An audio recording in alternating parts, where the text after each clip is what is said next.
Mesdames et messieurs, bonjour et bienvenue à ce nouveau numéro de votre émission Que dit la loi pour le compte de cette semaine. Aujourd'hui, nous allons poursuivre nos échanges sur les conditions légales qui régissent le bail à usage d'habitation en République du Bénin. Et comme nous avons commencé à le faire la semaine dernière, nous allons nous appuyer sur la loi 2022-30 du 20 décembre 2022 fixant le régime juridique du bail à usage d'habitation en République du Bénin. Et pour nous aider à aller plus loin dans l'étude de cette loi, pour vous permettre de bien comprendre ce que disent les textes en la matière, je reçois sur ce plateau M. Akwaignon Clément Dassi. Bonjour. Bonjour, Monsieur Chidi. Vous êtes docteur en droit public et spécialiste de légistique. Merci encore une fois d'être venu jusqu'ici répondre à nos questions. C'est moi qui vous remercie. C'est toujours un plaisir renouvelé d'être dans vos locaux. Et vous savez, le plaisir partagé. Merci. Ici à Télévision Hémicycle. Oui. Alors, on a parlé de long large des paramètres généraux qui encadrent le bail à usage d'habitation. Nous avions défini ce qu'on entendait par une telle expression la semaine dernière. Mais déjà, pour ceux qui viennent de nous prendre au vol, quelles sont les formalités à remplir pour peut-être acquérir un bail à usage d'habitation en République du Bénin? Oui, déjà, lorsque vous voulez prendre à bail une maison, je suppose qu'avec le propriétaire, qu'on appelle le bailleur, vous vous êtes déjà entendu. Vous vous êtes entendu sur les conditions du bail. Il faut forcément qu'il soit écrit. La loi est formelle là-dessus. Le contrat de bail doit être écrit. Les contrats verbaux sont désormais révolus. Il faut qu'ils soient écrits et signés par les parties. Vous allez peut-être demander, mais si quelqu'un ne sait pas signer, que faut-il faire? Il y appose son empreinte digitale. C'est très important. Mais avant d'aller là même, il faut que les parties, le bailleur, le preneur, puissent faire un état des lieux avant l'intégration de l'immeuble. Il faut un état des lieux contradictoire. On puisse savoir quel est exactement l'état de l'immeuble. On décrit exactement l'état de l'immeuble avant qu'il ne puisse intégrer. Et il signe l'état des lieux. À la sortie, ils font aussi un état des lieux contradictoire. Et les deux signent aussi.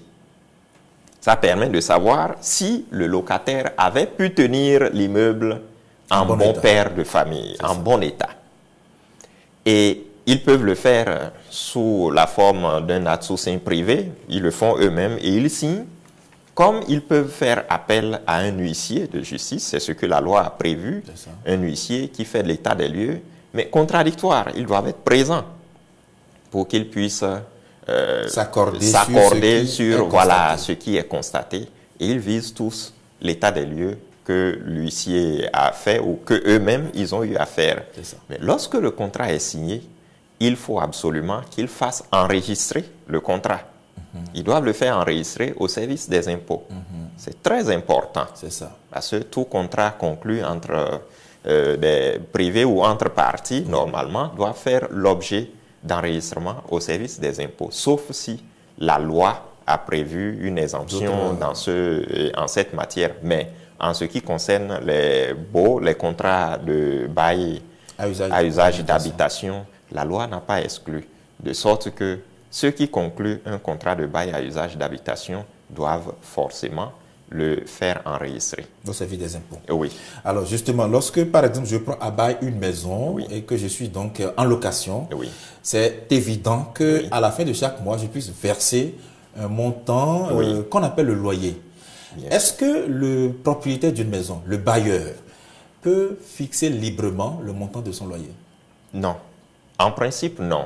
Il peut fixer le montant du loyer. Le montant du loyer est fixé suivant la valeur même de l'immeuble.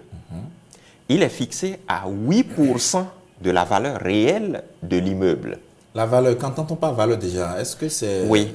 Il y a une commission d'évaluation que la loi a fixé la composition de cette commission-là, composée de représentants du ministère de l'Habitat, du ministère des Finances. Il y a plein de représentants qui sont là, qui fixent un barème. Ils établissent un barème au vu duquel on fixe la valeur d'un immeuble. Bon, des individus comme vous et moi, si nous n'avons pas de connaissances en cette matière, il nous serait difficile de dire, bon, cet immeuble, il peut coûter tant, cet immeuble, il peut coûter tant.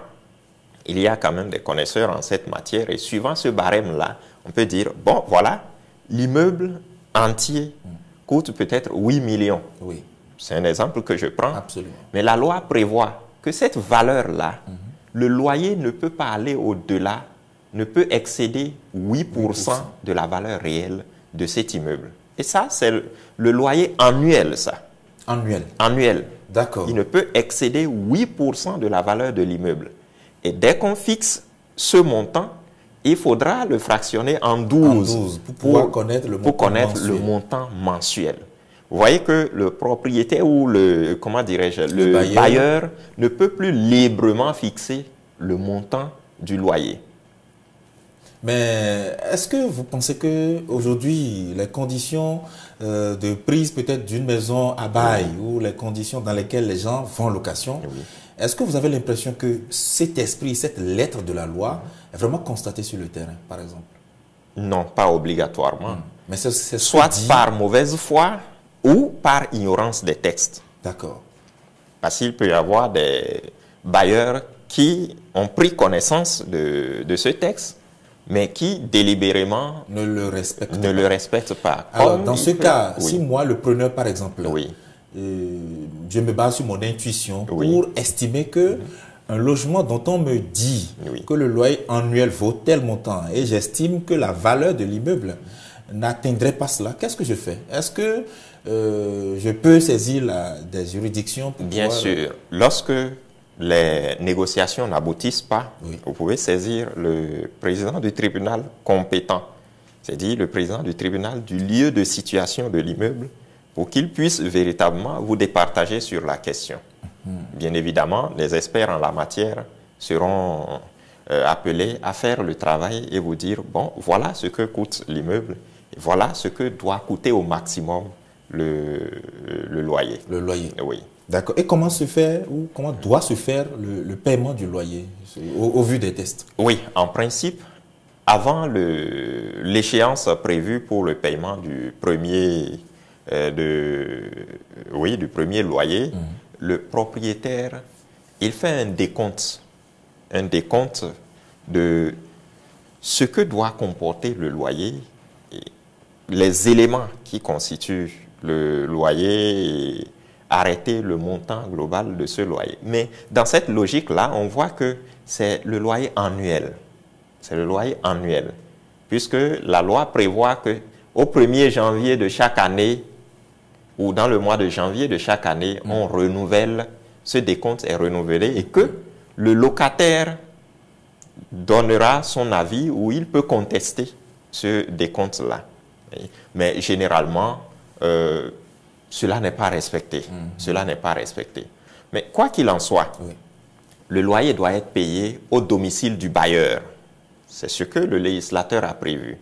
C'est au domicile du bailleur. Ce qui veut dire que normalement, je ne peux pas aller payer le loyer au bailleur dans un restaurant ou dans une buvette. Normalement, c'est au domicile du bailleur.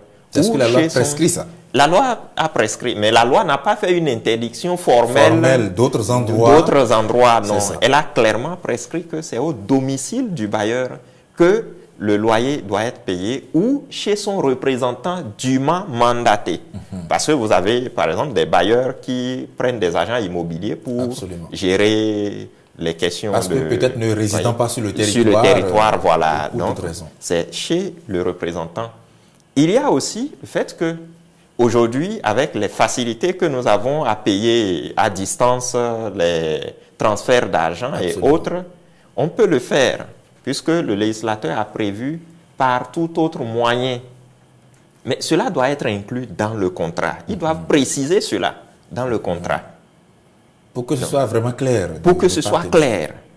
Mais lorsque le paiement est fait, il faut aussi pouvoir établir la preuve du paiement pour éviter d'éventuels problèmes après. Parce que c'est arrivé, et ça arrive fréquemment, que le locataire paye et que le propriétaire, par la suite, dise qu'il n'a pas payé. Mais puisqu'on n'a pas la preuve, il est difficile de savoir qui dit vrai. Alors, s'ils ont convenu d'un moyen, moyen canal de paiement, bien sûr, ce serait clair et ça permettra d'établir la preuve du paiement et de situer chacun. C'est ça. Oui. Et est-ce qu'au cours de, on va dire, de la jouissance de ce bail, est-ce qu'on peut réviser le loyer? Est-ce que le bailleur peut décider peut-être de revoir en hausse ou peut-être aussi à la baisse, on ne le sait jamais, le montant du loyer? Bien sûr. C'est bien possible. Comment ça se passe? C'est bien possible de réviser le loyer à la hausse, comme c'est possible que le locataire demande la révision à la baisse. Comment ça se passe? Oui. Prenons la révision à la baisse. Vous savez que nous avons dit que le bailleur est tenu de garder l'immeuble dans un état d'habitabilité. Il peut arriver que l'immeuble soit dégradé et que le locataire, à un moment donné, constate que les grosses réparations qui incombent aux propriétaires ne sont pas faites. Je suis entré dans l'immeuble, les poutres étaient en bon état, mais à un moment donné, les poutres vraiment commençaient à céder. De sorte que moi-même, ma vie est en danger. Oui. Les toilettes ou les puisards, les fosses septiques, le bailleur n'entretient pas. De sorte que la valeur même de l'immeuble prend un coup. Et là, lorsque les négociations n'aboutissent pas, on peut saisir la juridiction compétente qui peut nous départager. Et dans ces conditions, on constatera que la valeur de l'immeuble a chuté. Et si la valeur de l'immeuble chute, étant donné que c'est sur la base de la valeur de l'immeuble qu'on établit le loyer, il va sans dire que la valeur du loyer ou le montant du loyer va forcément diminuer. Maintenant, de l'autre côté, le bailleur peut décider de réviser à la hausse le montant du loyer. Absolument. Sauf que le législateur à ce niveau a prévu qu'il ne peut aller au-delà de 2% du montant initial. Quels que soient les travaux de révision qu'il ferait, quels que soient les travaux de révision qu'il ferait, au-delà de 2% du montant initial. 2% du montant initial. Sauf si l'immeuble a pris de la valeur. Si je dis que l'immeuble a pris de la valeur, cela veut dire qu'ils ont eu à faire d'autres travaux importants qui font que la valeur réelle de l'immeuble a vraiment monté. Si par exemple le montant est monté, si c'est allé vraiment très haut, on recalcule les 8% pour obtenir le loyer annuel. Bien sûr. Et peut-être fractionner par 12 pour avoir le montant mensuel. Exactement. On constate que parfois, certains propriétaires s'appuient sur le niveau d'urbanisation du quartier. C'est-à-dire qu'on vient de bitumer la route ou on vient de paver la route. Le gouvernement a fait une infrastructure routière et lui, il estime que la zone où se situe la maison est beaucoup plus urbaine qu'avant. Et que par conséquent, sans avoir fait un travail sur le logement, la maison, il revoit le montant du loyer à la hausse. Est-ce que c'est légal? Oui, en fait, c'est une révision arbitraire. Parce qu'en réalité, même pour fixer la valeur réelle de l'immeuble, il ne revient pas au bailleur lui-même normalement de le faire et de le faire selon ses idées ou ses imaginations. J'ai parlé tout à l'heure d'un barème fixé par la commission d'évaluation. C'est suivant ce barème qu'on peut fixer la valeur réelle de l'immeuble. Il ne lui revient pas de s'asseoir, se réveiller, constater qu'il y a eu des travaux d'urbanisation et dire non, la valeur va... Non, ce n'est pas comme ça que ça se passe. C'est toujours suivant le barème fixé par la commission d'évaluation qu'on pourra fixer la valeur de l'immeuble. Et des gens peuvent être surpris que la valeur était à 10 millions, la valeur réelle de l'immeuble, que eux-mêmes ils ont estimé était à 10 millions, et qu'après les travaux d'urbanisation, suivant le barème, on constate qu'en réalité, la valeur réelle de l'immeuble est à 7 millions, même avec les travaux d'urbanisation. Et là, ça pose un problème. C'est pourquoi il faut toujours se référer au barème fixé par la commission d'évaluation. Là, ça départage tout le monde. C'est ça. Parce que là, c'est très objectif. Mais parlez-nous aussi de la caution que l'on verse, généralement en amont, donc, avant de pouvoir intégrer le logement. Qu'est-ce que la loi dit par rapport à ça? Oui, en réalité, quand on parle de caution, bon, c'est un thème inapproprié, mais parlez plutôt de cautionnement. Parce que quand on parle de caution, une caution, c'est une personne. Oui, d'accord. Voilà, le cautionnement. Et le cautionnement en question, le législateur a prévu au maximum 3 mois. Au maximum 3 mois. Donc, pour ce cautionnement-là. Et ce cautionnement sert à payer les éventuels dommages qui peuvent être causés lors de l'occupation de l'immeuble et aussi les arriérés, certains arriérés de loyer que le preneur pourrait avoir vis-à-vis du bailleur. Vous voyez? Donc, aujourd'hui... Mais lorsqu'on voit un bailleur, par exemple, qui va au-delà de ces 3 mois prescrits par la loi, c'est qu'il viole la loi. Il viole la loi. Il y a certains qui disent que, bon, écoutez, pour ne plus vous emmerder, je prends 1 an et vous intégrez le logement, c'est à prendre ou à laisser. Qu'est-ce qu'on fait? C'est visiblement contre la loi. Et bon, vous voyez, je reviens chaque fois sur le président du tribunal du lieu compétent et lui, il statue en référé, c'est une procédure une procédure d'urgence. Il statue pour pouvoir régler le problème. Il ramène le bailleur à la raison, hein, en lui précisant que le montant du cautionnement ne peut excéder celui des 3 mois de loyer. C'est exactement comme ça. C'est ça. Oui. Et vous étiez en train de dire tout à l'heure, peut-être l'objectif ou les objectifs assignés à ce cautionnement-là. Oui. Ça permet concrètement de faire quoi? Oui. Lorsque j'intègre l'immeuble, au départ, nous avions fait un état des lieux et l'immeuble était dans un état bien appréciable, mais à la sortie, on se rend compte qu'il y a quand même de petites réparations que je devais faire, que je n'ai pas faites. Ces réparations, on calcule le montant que peuvent coûter ces réparations et puis on les défalque. D'accord. Oui, et si éventuellement ce montant ne suffisait pas, c'est que je serais obligé de compléter parce que c'est mon obligation en tant que preneur, encore appelé locataire, de procéder aux petites réparations qu'impose mon occupation de l'immeuble. Je dois l'entretenir en bon père de famille. De famille. Oui. Il y a aussi une sorte de cautionnement qui est lié peut-être aux frais d'électricité, aux frais de consommation d'eau. Lorsqu'on est en milieu urbain, par exemple, les bailleurs demandent à ce qu'on verse aussi un montant de cautionnement pour des, on va dire, arriérés, ou je ne sais pas comment est-ce qu'on peut qualifier cela, lié à la consommation de l'énergie électrique et de l'eau. Est-ce que la loi en parle? Oui, le législateur est resté muet sur cette question.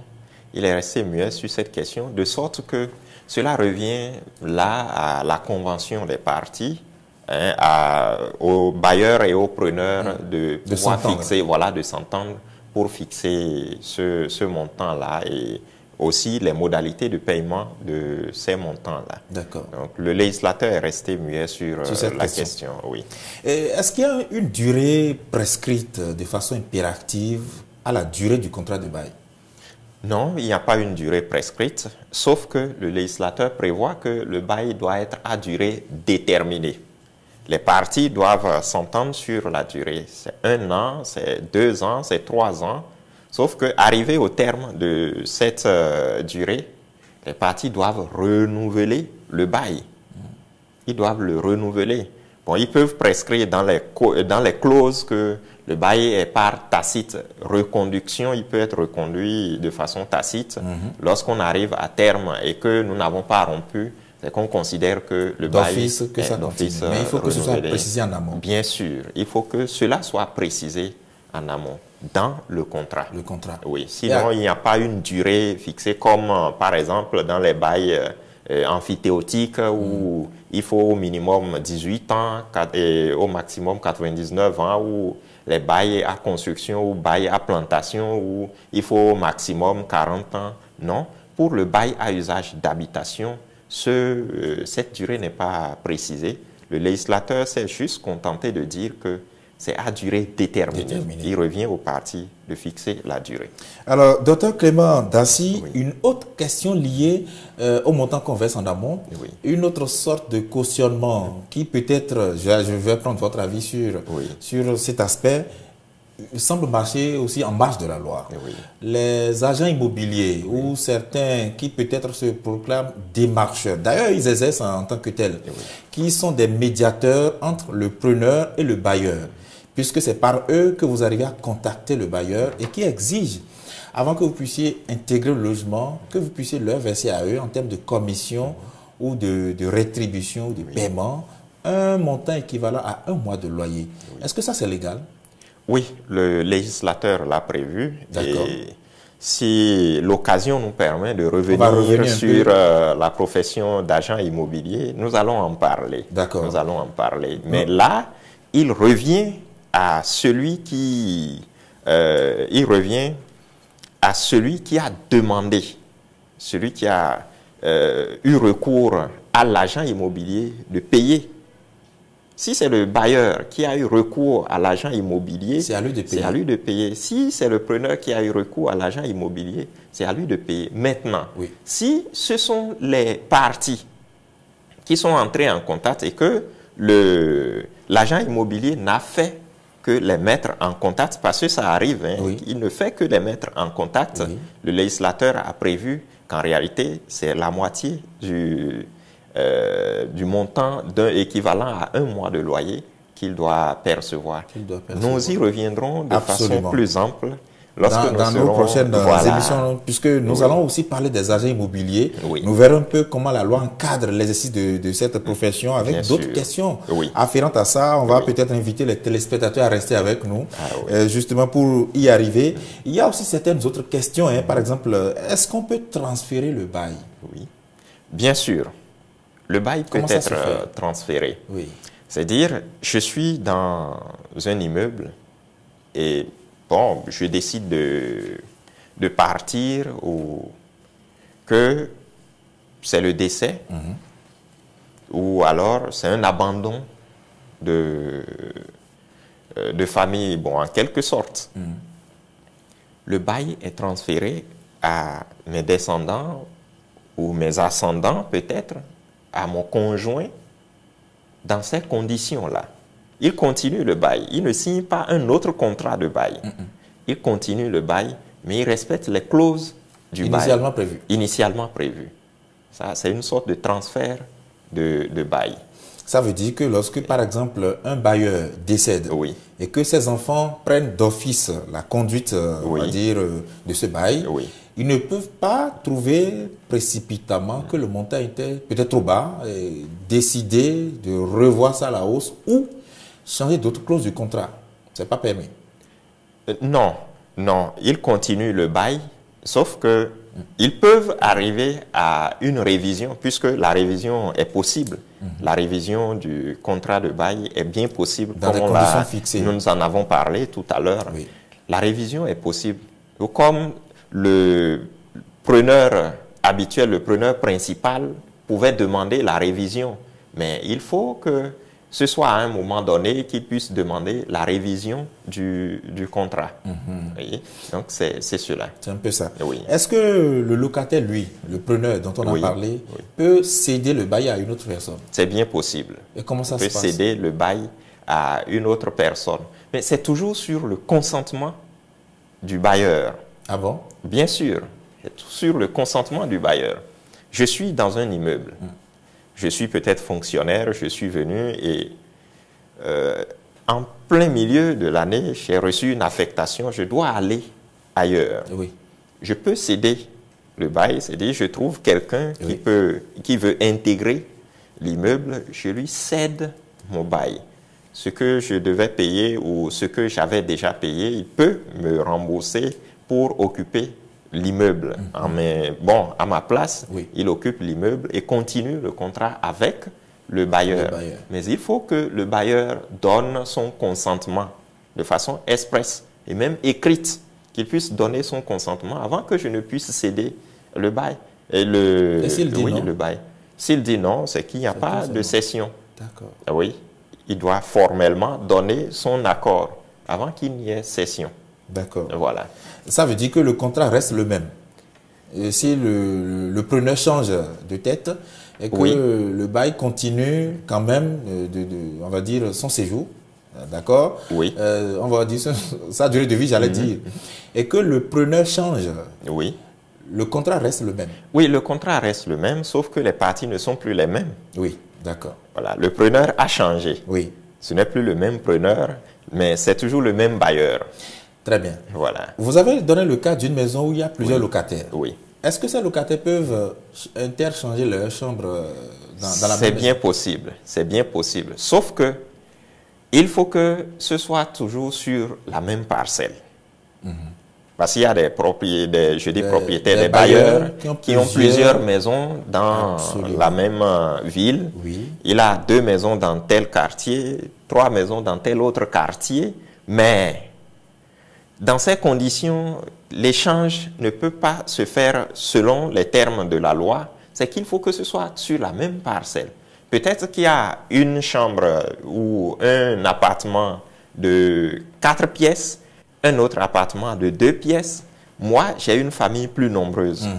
Et je souhaite occuper l'appartement de 4 pièces, alors que l'autre, il est peut-être seul. Et il souhaite occuper l'appartement de 2 pièces.